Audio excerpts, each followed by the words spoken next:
সঙ্গীত পরিষদ থেকে যে তোমাদের দুজনকে পাঠিয়েছে একটা ইন্টারভিউ নেওয়ার ব্যাপারে, এটা ইন্টারভিউ নেওয়ার কিছু নেই। এটা মোটামুটি অনেক দিন ধরে এই সংস্থাটি চলছে। এই সংস্থার অনেকবার আমরা উদ্বোধনে গেছি, অনেক সময় উনি ডেকে নিয়ে গেছেন নিজের সংস্থার কাছে, বিভিন্ন অনুষ্ঠানে গেছি। তৎসত্ত্বেও বলবো যে মানুষের কাছে পৌঁছানো, মানুষের কাছে পৌঁছানো হচ্ছে একটা বড় ব্যাপার। সেই ব্যাপারটাকে আরও একটু ভাবনা চিন্তা নিয়ে এগিয়ে যাওয়া। ওনারা প্রাণপণ পরিশ্রম করছেন, কিন্তু পরিশ্রম করলেও যে সবসময় হয় তা না। এটা প্রচার হয় খানিকটা যারা যারা শিখতে আসে, যে স্কুলগুলো তৈরি হয়েছে, ছোটো ছোটো স্কুলের ইউনিটগুলো তৈরি হয়েছে, সর্বভারতীয় ক্ষেত্রে যে সেই ইউনিটগুলো আছে, তারাই কিন্তু প্রচারের মুখ্য ভূমিকা নিতে পারে। তারাই আকর্ষণ করে, তারাই ডেকে নিয়ে যেতে পারে, তারাই বলতে পারে যে এসো আমরা সহযোগী একসঙ্গে কাজ করি। তো এই প্রচেষ্টাকে সাধুবাদ না জানিয়ে মানে উপায় নেই, কারণ সাধুবাদ জানাতেই হয়।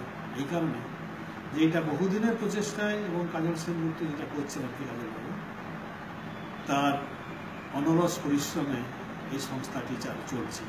এবং প্রতি বছরই একটা বাৎসরিক অনুষ্ঠান এরা করে থাকে, শিল্পের অনুষ্ঠান। বিভিন্ন পার্টিসিপেন্টরা এখানে যোগ দেয়, সেখানে সিলেকশনে করে একটা ছবির প্রদর্শনী হয়। সেই প্রদর্শনী অধিকাংশ সময় আমি দেখেছি একাডেমি ফাইন আর্টসেই হয়ে থাকে, এবং আমরা বহুবার উদ্বোধনীতে গেছি। যাওয়ার পরেও যেন মনে হচ্ছে যে কোথাও যেন একটুখানি ওদের হৃদ্যতার কম নেই, কিন্তু যারা এই অনুষ্ঠান মানে এতে ছবির জগতে আসছেন, বা আর্টের জগতে বা সঙ্গীতের জগতে যারা যারা আসছে, সব জগৎ থেকে কিন্তু সমসুর ওঠা উচিত।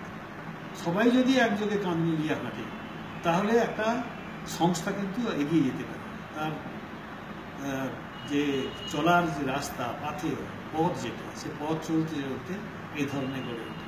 যেমন ধরো, আমি একটা উদাহরণ দিয়ে বলতে পারি, একটা ফাঁকা মাঠে একজনকে ছেড়ে দেওয়া হলো, পথ নেই, সে যাবে ওই প্রান্তে, কিভাবে যাবে? সে তখন হাঁটতে শুরু করলো মাঝ রাস্তা দিয়ে। রাস্তা তৈরি করার জন্য সে কিন্তু হাঁটতে শুরু করলো। হাঁটতে হাঁটতে হলো কি না, দেখা গেল যে ওই পথ ধরে আবার কিছু লোক হাঁটতে হবে। তখন দেখা যাবে যে একটা সরু রাস্তা, পায়ে চলা রাস্তা যেন তৈরি হয়। সেই পায়ে চলা রাস্তার ভূমিকা কিন্তু এই সংস্থা নিয়েছে, যে পায়ে হাঁটবে, প্রত্যেকটা লোক, যে অঞ্চলের লোক আসবে, তারা দেখবে, তারা কাজ করবে, তারা প্রদর্শনী করবে, পার্টিসিপেশন করবে, এবং ছোট ছোট ইউনিট করে তারা সংস্থা তৈরি করবে। সেই সংস্থা তারা নিজেদের মধ্যেও এক্সিবিশন করা উচিত। শুধু খালি কেবলমাত্র একটা বাৎসরিক অনুষ্ঠান হবে বলে কিন্তু তা নয়। যে সংগঠন থেকে যে ছোট ছোট সংগঠন এর আওতার মধ্যে এসছে, তারা কিন্তু তাদেরও যে জায়গা, সেখানেও লোককে উদ্বুদ্ধ করতে হবে যে আমরা দেখো এই ধরনের সংস্থার সঙ্গে যুক্ত হয়ে এই জিনিসটা করতে চাইছি, এই জিনিসটা করতে পেরেছি। তারা একটা ওইখানেও প্রদর্শনী করতে পারে, করে সেখান থেকে আবার সিলেকশন করে কিছু কাজ এখানে করাতে হবে। এটা একটা পদ্ধতি আছে, এই পদ্ধতিতেও কাজ করা যায়। যাই হোক, যে পদ্ধতি যারা মোটামুটি সিলেকশন কমিটিতে ছিলেন, তারা তো খুব মানে বলবো অনেক নাম করা লোক সব রয়েছে, এবং তারা যে ধরনের সিলেকশন করে একটা বার্ষিক প্রদর্শনীর আয়োজন করতে পেরেছেন, সেই কারণে ওদেরও সাধুবাদ জানাবো। এবং যারা পার্টিসিপেন্ট, যারা আজকে হয়তো প্রদর্শনীর সুযোগ পেলেন না, এমনও ছাত্রছাত্রী হতে পারে, তারা ভবিষ্যতে পাবে, এই আশা নিয়ে তাদের কাজ করে যাওয়া। তাদের কিন্তু বিফল নয় কোনো জিনিস, শিল্পকর্ম কোনো সময় বিফলে যায় না। অর্থাৎ এখন যে জিনিসটা করা হয়েছে, সেটা হয়তো সাময়িক একটা ভাবনা নিয়ে করা হয়েছে, বা এখন সেই যে ধরনের কাজ আছে তার মধ্য থেকে সিলেক্ট করা হয়েছে। অতএব সবাই মিলে যদি আমরা বিভিন্ন অঞ্চলে প্রদর্শনী করি, সেখান থেকে যদি আবার কিছু ভালো জিনিসকে নিয়ে সিলেকশন করে, সেখান থেকে যদি সিলেক্টেড জিনিসগুলোকে আমরা নিয়ে আসতে পারি এখানে, তাহলে কিন্তু আরও বেশি ভালো হবে বলে আমার মনে হয়। তো এইভাবে উত্তরোত্তর কাজ চলতে চলতে দেখা যাবে যে একদিন এই এক মহিরুয়া তৈরি হয়েছে। সেই মহিরুয়ার ছায়ায় আশ্রয়ে অনেক পাখির মতো আমরা সব যারা শিল্প চর্চা করি সবাই বসে আছি।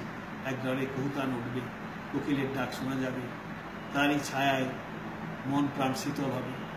শিল্পকলা এমনই একটা জিনিস, সেই সাধনায় এরা যে ব্রতী হয়েছেন এবং প্রতি বছর অনুষ্ঠান করে চলেছেন, সেই অনুষ্ঠানকে সাধুবাদ। তো বহু খ্যাতনামা লোক এখানে রয়েছে, সেই খ্যাতনামা লোকেরাই এই ধরনের এই জিনিসটাকে পরিচালনা করছে। অর্থাৎ সেখানে আমার বেশি কিছু বলার নেই। তো বলবো, প্রদর্শনীর উদ্বোধন ভালো হোক, প্রদর্শনী আরও বেশি উত্তরোত্তর সমৃদ্ধি হোক, এবং আমরা সকলেই একসঙ্গে যাতে কাজ করতে পারি সেই চেষ্টাই আমাদের করে যাওয়া উচিত।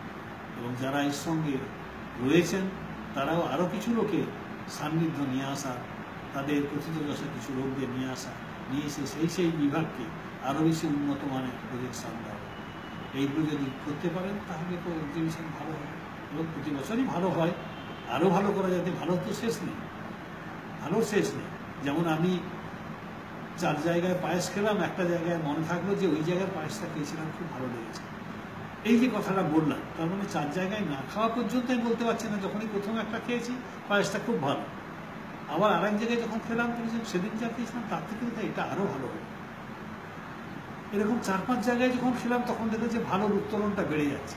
কারণ এই যে ভালোর উত্তরণ বাড়া যেমন আছে, তেমনি কিন্তু যে শিল্পকলার যে একটা অগ্রগতি আছে, তার যে একটা পথ আছে, সেই পথে যে হাঁটার একটা বিশেষ ভূমিকা আছে, সেই পথটা যে কত স্বচ্ছন্দ হতে পারে, কত মানে মানে হবে না, পঙ্কিল হবে না বা জটিল হবে না, এমন সহজ রাস্তা দিয়ে যদি হাঁটানো যায়, তখন দেখা যাবে যে প্রদর্শনী এবং যারা শিক্ষক শিখছেন তারাও কিন্তু অনেক বেশি উন্নত মানের কাজ দিতে পারবে। এবং শিক্ষকদের সেখানে একটা ভূমিকা প্রচণ্ড পরিমাণে রয়েছে। কারণ বাচ্চাদের নিয়ে নাড়াচাড়া করা, বয়স্কদের নিয়ে নাড়াচাড়া করা, শিক্ষার ক্ষেত্রে নাড়াচাড়া করা বড় খুব কঠিন কাজ। মনে রাখতে হবে যে সে একজন শিক্ষক, সে আর কোনো কিছু ব্যাপার নয়, সে কেবল ছাত্রদের মনের বিশ্লেষণগুলো করে দেবে, কোনটা ভালো কোনটা মন্দ, কেন ভালো কেন মন্দ, এগুলো যদি বিশ্লেষণ করে দেয় তাহলে দেখা যাবে যে তার উপরে বেশি কারিগরি করতে নেই। শিক্ষককে কারিগরি করতে হয় না, শিক্ষক শুধু একটু দেখিয়ে দেয়, রেখা রং রেখা কেমনভাবে ব্যবহার করতে হয় দেখিয়ে দেয়, তারপর তাকে একা পথ চলতে হবে। এই একা পথে চলতে চলতেই ওদের নিজেরই উত্তরণ নিজে হবে এবং 5 জনের যখন এক্সিবিশন এক জায়গায় আসবে তখন দেখা যাবে যে এটা অনেক বেশি উন্নত হবে।